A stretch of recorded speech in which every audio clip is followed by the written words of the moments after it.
رحیم، عرض ادب و احترام دارم خدمت شما اصحاب رسانه و قشر بی منفعت و دلسوز. همونجوری که میدونید بازی تقابل دار و ندار بود، دارا و ندار بود. یه تیم سوم جدول با دوجین بازیکنهای لیگ برتری و تراز اول، داماش با یه تیم با توان محدود 8 تا بازیکن هم توی نیم فصل بنا به دلایل مختلف از جمع ما جدا شدن. با پنجره نقل انتقالات بسته، با دستان خالی تونست که با سخت کوشی، تلاش، استمرار در حملات تونست که مزد سخت کوشیشو دقایق پایانی بگیره. البته جا داره که از حمایت جانانه هوادارامون که تمام دلخوشیمون، تمام قوت قلب این روزهای من و بازیکنام و باشگاه و مدیر عامل و مالک همین هوادارا هستن که کنارمون هستن، ما رو حمایت میکنن. به عشق اینا تا آخرین بازی سایپا تمام تلاشمون میکنیم که سهمیه با ارزش لیگ دست اول داماش رو توی کشور حفظ بکنیم. برای خسته نباشید. ما شاهد بودیم که تنها استادیومی که خانم‌ها نمیتونن بیان عزادی رشت داوران دیدیم با خانواده‌هاشون اومدن بیچاره تو خیابون‌های رشت اسیر بودن. واقعا حیف نیست از این ظرفیت و شور اشتیاق هواداری که تو متاسفانه من باید اینجا از مسئولین عزیزمون هم گله داشته باشم، هم تقاضا داشته باشم، هم تمنا داشته باشم. آقای استاندار، آقای فرماندار، دادستان محترم مرکز استان، شما باید زیرساخت و کارهایی که ورود بانوان رو به استادیوم تسهیل بکنه شما باید زیرساختش رو فراهم بکنید. شهر رشت با سایر شهرهای ایران چه فرقی میکنه که همه جا خانوما میتونن ورود کنن و بازی تیم محبوبشون رو، بازی بچه هاشون و خانواده هاشون رو توی زمین میتونن تماشا کنن. فقط استادیوم آزادی که شهر رشت معروف به شهر مهمان نواز، معروف به شهر با فرهنگ، شهر اولین ها، توی شهر اولین ها وقتی که بانوان نمیتونن ورود کنن این در جای خودش بسی تأسف داره. من این اظهار تأسف رو میکنم و الانم دارم میگم برای بازی با خیبر در استادیوم ما باز میکنیم. باشگاهمون با مسئولیت خود باشگاه خانما بیان داخل. باید این اتفاق بیفته یک بار برای همیشه. اگر هر کسی هر بلایی میخواد سر من بیاره که امروز تو کنفرانس دارم میگم، ولی در استادیوم آزادی رو باز میکنیم که خانما بیان تو استادیوم. چرا باید این محبت رو از بانوان شهر رشت ما بگیریم؟ چه اشکالی داره؟ امروز توی استادیوم مگه کسی شاهد فحاشی بوده از سوی هوادار ما؟ پشت دروازه که سکوی جنبی اداره ورزشه، هم راه عبور و مرور هوادار بانوان اونجا راحته، هم خروجش. سرویس بهداشتی هم اونجا هست. هیچ گونه مشکلی ما نداریم. از اینجا از آقای الماسخالو و آقای آرمان میخوام انشالله به امید خدا از روز شنبه پیگیر باشن این موضوع رو، این رو تحمیل بکنن مجوزش رو از شورای محترم تامین و شهرم بگیرن که از بازی خیبر ما بتونیم بانوان رو وارد بکنیم و اونا هم از نزدیک تیم محبوبشون رو ببینن و تشویق بکنن. مثل انزلی جای بسی خوشحالیه که شهروندان انزلیچی میان تیم محبوب خودشون ملوان رو بانوان تشویق میکنن. جای واقعا بسی خوشحالیه. انشالله که این اتفاق هم تو بازی خیبر برای داماش بیفته. آقای جعفرزاده بفرمایید. آقای جعفرزاده خسته نباشید خدمت عزیزی. فوتبال دو روی سکه است. امروز شاید یه مقدار الان خوشحالیم بابت یه تساوی گرفتیم. ما میدونیم که بازی خیلی سختی رو داشتیم مقابل لیگ برتری که شما الان خودتون اشاره فرمودید. ما اگر مالک داریم چرا پنجرمون بسته است؟ یک دومیش هم چرا شفاف با مردم صحبت نمی‌کنیم؟ آقای نظر محمدی اگر ما سقوط کنیم این تماشاگر با ماها کار داره. ما نماینده اون هواداریم. هوادار قانونی نمیتونه بیاد اینجا صحبت کنه. اگر صحبت کنه روی سرکوب یه چیزایی میگه شاید قابل فهم نباشه. میخوام اینو بهتون بگم اون هوادار خودتون میدونید فوتبالی هستی، اون بالا نشستی، پایین نشستی، رفتید اومدید. هوادار عشقش داماشه، همونطور که هوادار ملوان این شکلی عشقش مثلا حالا تیمشه، بابا ما هم همین داماشو داریم، همین سپید رو داریم، حالا هر چیز دیگه. اینو بهتون بگم خواهشاً اگر مالک داریم چرا پنجره بسته است؟ تیم نباید سقوط بکنه. اینو به اطلاع دوستان از اون نمیدونم اگر مالک داریم مالک الان خدمتتون عرض میکنم در واقع باید جواب سوال شما رو مدیر رسانه تیم بده به نمایندگی از باشگاه. اما من خدمتتون عرض بکنم با توجه به معامله‌ای که توی مرداد ماه فصل جاری بین آقای زحمتکش و آقای نعیمی پور انجام گرفت، توی اون معامله مقرر شد که 9/6 تیم به آقای نعیمی پور تحویل داده بشه، ولی فکر میکنم که تا پایان آبان این اتفاق رخ نداد و ثمن معامله هم تا الان کامل پرداخت نشده.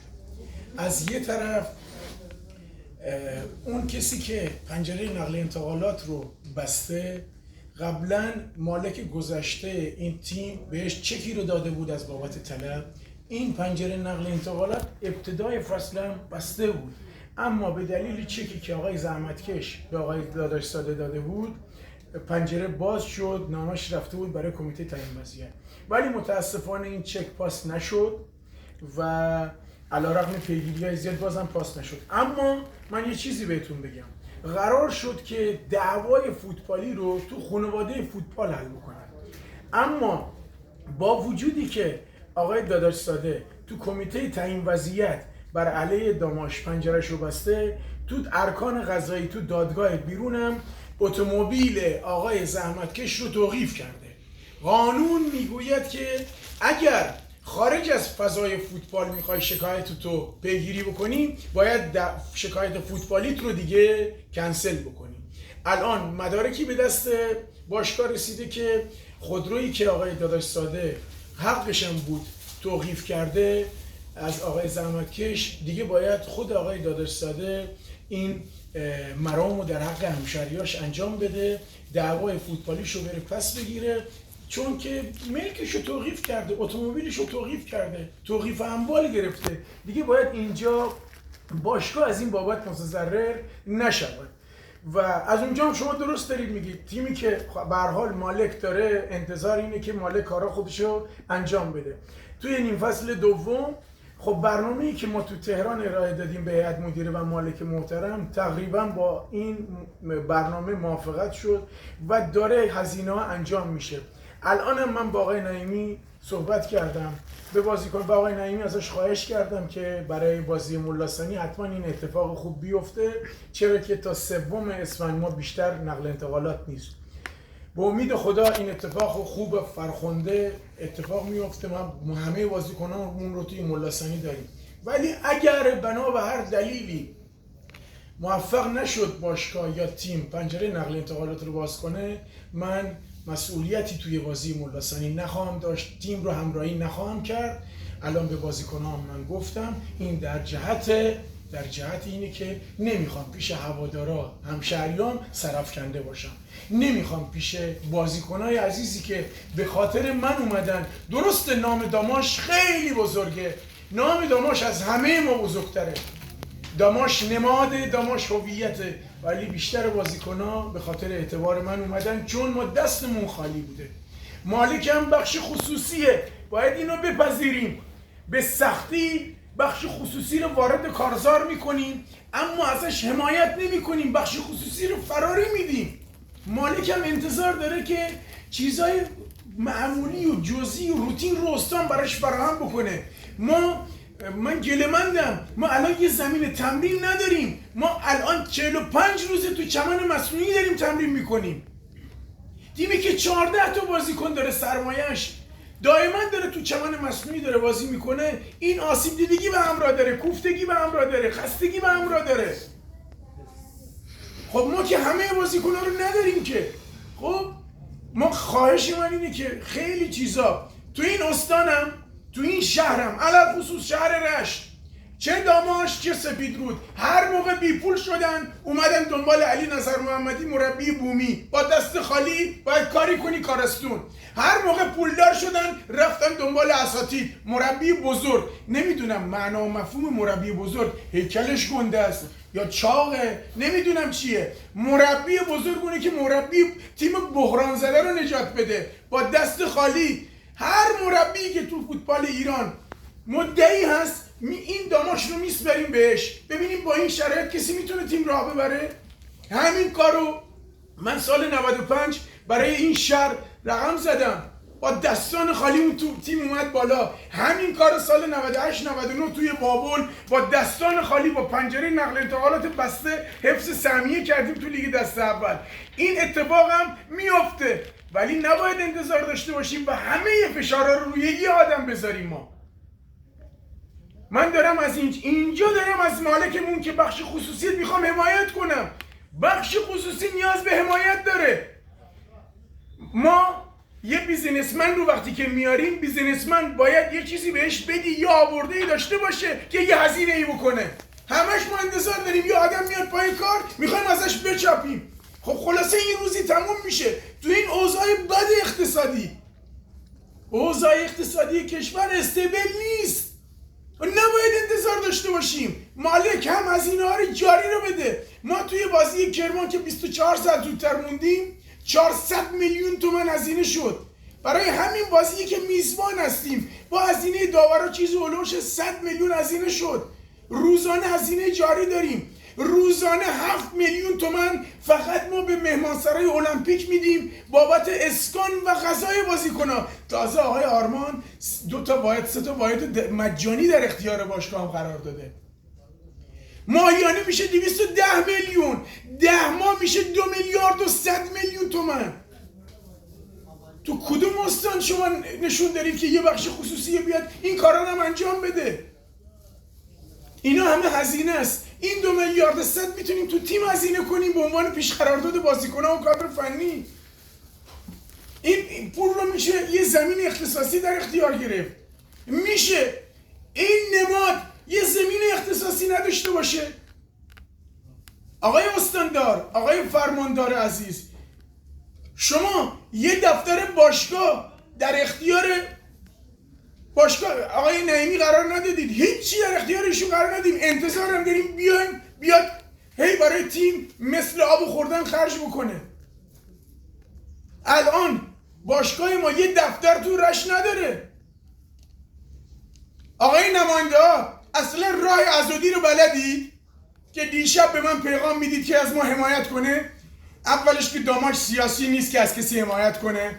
این رو دندون تمر رو بکشید. داماش از هیچ تیم حمایت نمیکنه، از کسی حمایت نمیکنه. داماش یه تیم ورزشیه پاک، از کسی هم حمایت نمیکنه. وظیفه شماست بیایید از داماش حمایت کنید.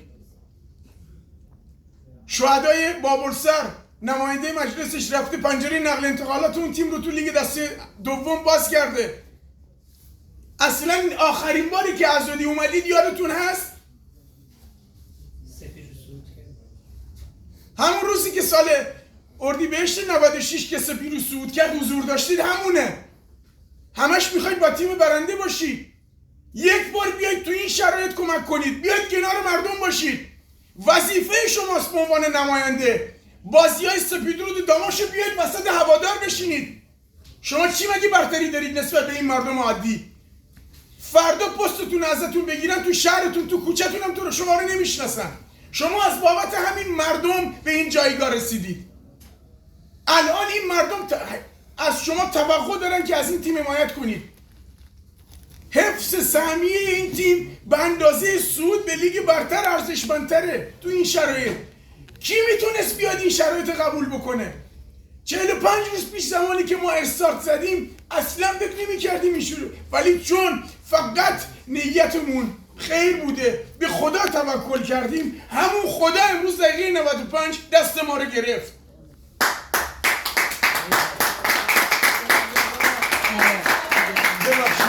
محمدی تبریک میگم، بالاخره یک امتیاز توی شرایط سخت خیلی کمک میکنه به تیم داماش با این وضعیت به روی بخشه.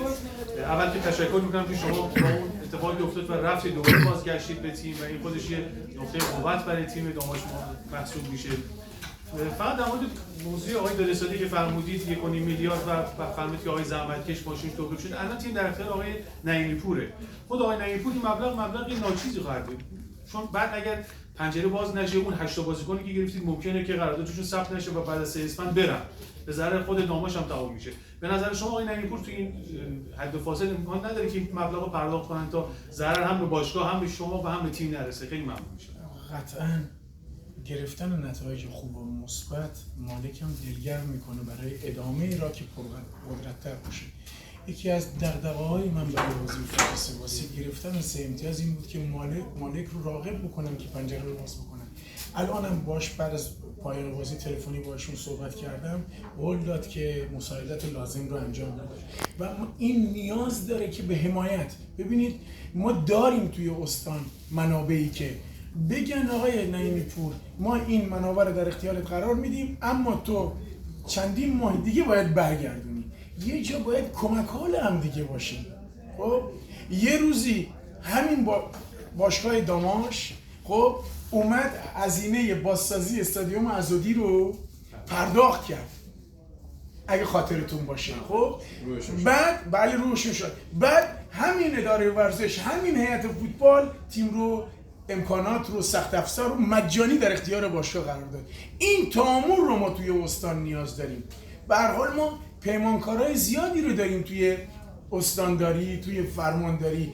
یک آقای استاندار یه پیمانکار رو صدا بکنه، یه بخشی از هزینه رو تقبل بکنه. من دارم میگم ببینید آقای دادستان اینجا زحمت کشیده، افتخار این شهره، به هر حال بازیکن ملی پوش بوده، جزء ارکان افتخار آفرین این شهر بوده. توقعی نداریم که بیاد ببخشه. البته بازم از ایشون انتظار داریم که بیاد بخشی از پولشو بگیره، یه زمان یه تنفسی به باشگاه بده، دوباره باشگاه توی مراحل بعدی بتونه باهاش تصفیه حساب کامل بکنه. از اینجا از همین تریبون از آقا بهزاد پیشکسوت و کاپیتان فوتبال این شهر که فوتبالش رو از همین باشگاه شروع کرده و از همینجا رشد کرده به تهران و تیم ملی رسیده، ازش میخوام تعامل داشته باشه، یه بخشی از مطالباتش رو بگیره، یه بخشیش رو صلحنامه امضا بکنه، بذاره تو همین هفته مشکل ما حل بشه. این تیم اگه بخواد خدایی نکرده سقوط بکنه، خیلیا باید جوابگو باشن. الان دارم اینجا میگم خیلیا باید جوابگو باشن. این آخرین اتمام حجت با همه اونا بوده. ممنون.